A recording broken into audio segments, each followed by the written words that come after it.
Bonjour à tous. Nous, on va pas vous donner faim, on va parler de robotique aujourd'hui ensemble.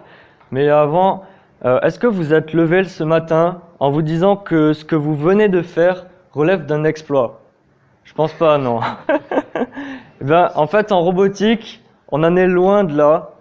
On a beaucoup de mal avec un robot à tenir debout. En fait, l'histoire de la robotique, ça a commencé un peu comme l'histoire d'un bébé. Au début, on rampe, on a du mal à se déplacer, puis après, on se met à quatre pattes, et là, c'est tout de suite plus simple, on arrive à aller à peu près où on veut. Puis là, il faut passer un cap, faut se relever. C'est périlleux, on y est tous arrivés. En robotique, c'est pareil, au début, on commence avec des roues, des chenilles. Après, on a eu des robots quadrupèdes, vous avez sûrement dû en voir sur Facebook ou YouTube. Puis on a eu les robots bipèdes, et là, en fait, c'est le drame. Vous vous rappelez de quand vous essayez de marcher, que vous tombiez tous les 2 mètres? On en est à peu près là en robotique actuellement. Donc, il faut savoir que tous les ans se déroule un concours organisé par l'Agence de la défense américaine, donc la DARPA pour les connaisseurs. Et le but de ce concours, c'est de réunir les meilleurs des meilleures équipes de robotique mondiale et de les faire progresser sur un parcours avec des actions à accomplir, comme ouvrir une porte par exemple. Et voilà le résultat. Il se trouve que très peu de robots réussissent ce concours. Le problème, là où ça coince en général, c'est quand il faut faire une action, c'est-à-dire par exemple ouvrir la fameuse porte ou ouvrir une vanne. Et nous, on pense que le problème, il vient du fait que les robots actuellement ont beaucoup de mal à se déplacer dans un environnement qui pour vous serait totalement anodin.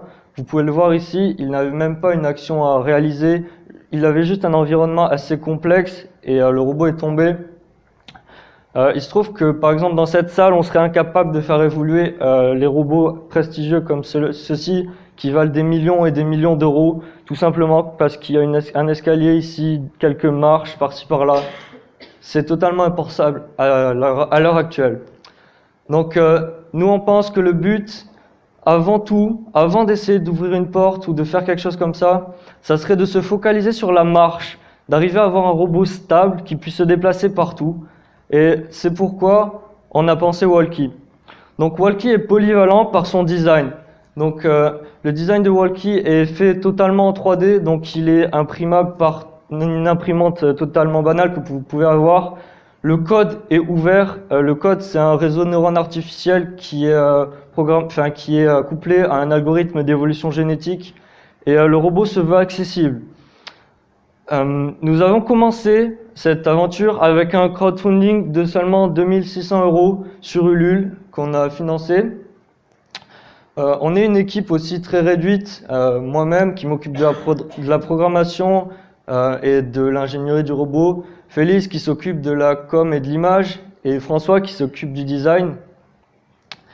Et il se trouve qu'après les 4 mois qui ont suivi ce crowdfunding, on en est là, on a une plateforme qui arrive à se tenir debout et qui tient toute seule en équilibre au bout de 4 mois avec 2600 €.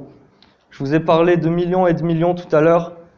Donc pour nous aider à progresser, on aurait besoin de vous. On voudrait créer une plateforme vraiment très stable pour par la suite ajouter les accessoires, les options que vous voulez y mettre dessus. Vous voulez mettre un corps, vous y mettez un corps. Vous voulez seulement un bras, vous mettez seulement un bras. Vous êtes pompier, vous voulez y mettre une lance incendie, vous y mettez une lance incendie. Donc cela combiné aux applications, et on a un robot qui est capable de fournir de nombreux services. Donc voilà, si vous avez trouvé ce projet intéressant, vous pouvez nous suivre sur Twitter, on est très actifs, sur YouTube aussi, on fait quelques vidéos. Et surtout, n'hésitez pas à venir nous voir à la fin de l'apéro, à la fin de la présentation pour l'apéro. S'il y a des makers intéressés dans la salle ou des gars forts en programmation, même des femmes, n'hésitez pas à venir nous voir et on serait super intéressés de parler avec vous. Merci.